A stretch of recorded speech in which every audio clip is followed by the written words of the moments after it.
బతుకమ్మ ఉత్సవాలు ప్రారంభం సందర్భంగా శ్రీ రాజసాయి మందిరం పెనమల్లి గ్రామంలో మొదటి రోజు ఎంగిలిపూ బతుకమ్మ తయారు చేసి భక్తులు చాలా ఆనందోత్సాహాల మధ్య జరుపుకున్నారు.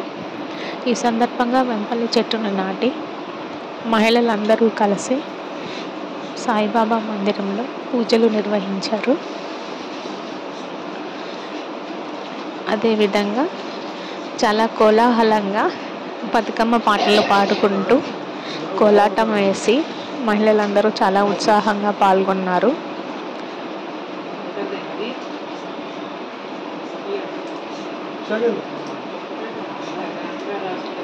బయట హోరుగా వర్షం పడుతున్నప్పటికీ కూడా చాలా ఉత్సాహంగా అందరూ కోలాటంలో పాల్గొన్నారు.